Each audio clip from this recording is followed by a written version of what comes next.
Hi అందరికీ. భోగి రోజు మేము ఏ విధంగా జరుపుకున్నామో వీడియోస్ అయితే తీసి పెట్టాను. ఈ వీడియోలో అయితే మేము మధ్యాహ్నం వరకు జరుపుకున్న కొన్ని క్లిప్స్ అయితే యాడ్ చేసి వీడియో అయితే పోస్ట్ చేస్తున్నాను. ఈ వీడియో పెట్టేందుకు కూడా కొంచెం లేట్ అయితే అయిపోయింది. ఇంక భోగి రోజు ఉదయాన్నే 3:30కి అయితే లేచాము. తర్వాత భోగి మంట అయితే వేసుకున్నాము. ఇంక భోగి మంట అయిపోతుంది అనంగా నేనైతే ముగ్గు స్టార్ట్ చేశాను. నేను ముగ్గు వేస్తూ ఉంటే మా పాప అయితే కలర్స్ వేస్తూ ఉంది. ఇంకా నా ముగ్గు అయితే కొంచెం వంకర టింకర్ ఉంది. చూసి భయపడకండి. నాకు వచ్చినట్టు ఏదో ఫోన్లో చూసి వేసేస్తున్నాను. ఇంక నేను ఒక్కటే వేయాలంటే లేట్ అవుతుందని చెప్పి మా పాప కూడా కలర్స్ వేస్తూ ఉంది. ఇంకా షాప్ ముందు కూడా నైటే ముగ్గు వేసేసాను. ఇంకా భోగి మంట కూడా షాప్ ముందు వేసాము.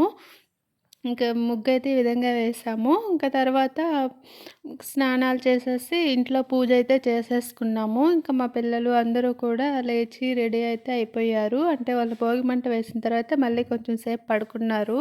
తర్వాత లేచి వాళ్ళు కూడా రెడీ అయిపోయారు. నేను అంతలోకి పూజ చేసుకొని రెడీ అయిపోయాము. ఇంకా రెడీ అయిన తర్వాత మా అత్త వాళ్ళ ఇంటి దగ్గరికైతే వెళ్తున్నాము. ఇక్కడైతే చూడండి మా అత్తమ్మ వాళ్ళు, చిన్న అత్తమ్మ వాళ్ళైతే ముగ్గులైతే ఇలా వేశారు. ఇంకా మా అత్తమ్మ అయితే పాతకాలం ముగ్గులైతే చాలా బాగా వేస్తుంది. ఇప్పుడొచ్చిన ముగ్గులైతే ఫోన్‌లో చూపిస్తే వేస్తుంది. ఇంక ఇక్కడైతే మేము వచ్చేసరికి పోలేరమ్మకైతే వాళ్ళు పెట్టేసుకొని కోడినైతే కోసేశారు.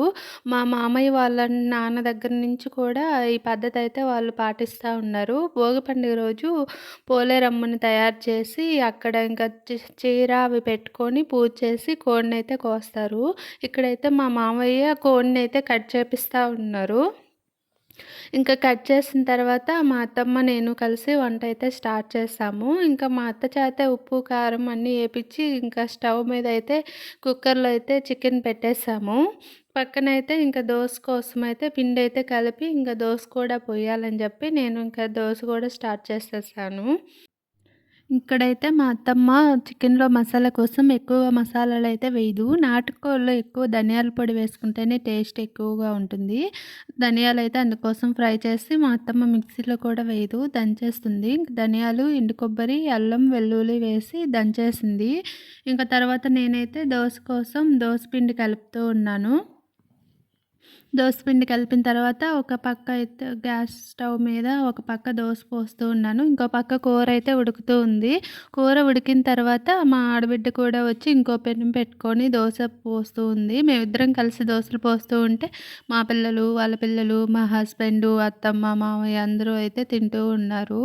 ఇంకా వాళ్ళు తిన్న తర్వాత మేము కూడా తినేసి మా పిన్ని వాళ్ళ ఇంటి దగ్గరకైతే వెళ్ళాము. అక్కడైతే మా చెల్లి కొన్ని రీల్స్ చేద్దాం అక్క అని అడిగింది. నాకైతే రీల్స్ చేయడం రాదు. కానీ సరేలే చూద్దామని చెప్పి అక్కడికైతే వెళ్ళాను. అక్కడికి వెళ్ళిన తర్వాత నేను కూడా ఒక రీల్ అయితే ట్రై చేశాను. నాకేమంత నచ్చలేదు. కానీ ఏదో అలా చేసేసాను. ఇంక వాళ్ళు వేస్తూ ఉంటే చూస్తూ ఉన్నాను. ఈ వీడియో ఎవరికైనా నచ్చితే సబ్స్క్రైబ్ చేసుకోండి, లైక్ చేయండి, కామెంట్ చేయండి. Thanks for watching.